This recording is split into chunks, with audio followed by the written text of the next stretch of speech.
అల్లూరు జిల్లా రంపచోడవరం ఏజెన్సీ ఎడతెరిపిలేని వర్షాలకు స్తంభించిపోయింది. తెల్లవారుజాము నుండి కురుస్తున్న వర్షానికి అనేక వృక్షాలు నేల కొరిగాయి. కొమరవరం వద్ద జాతీయ రహదారిపై అడ్డంగా భారీ వృక్షం పడిపోయింది. దీంతో రంపచోడవరం వైపు రాకపోకలు నిలిచిపోయాయి. అటు దేవీపట్నం మండలంలో వాగులు వంకలు పొంగి పొర్లుతున్నాయి.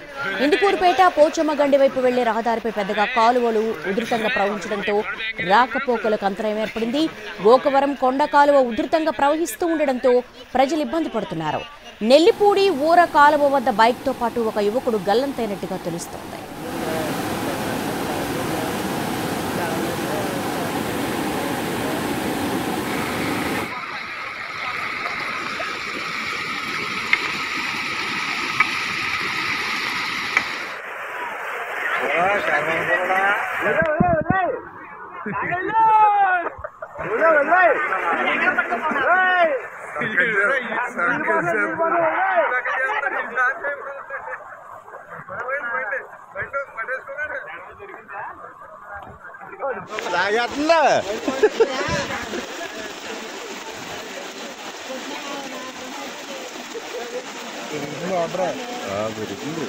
Ini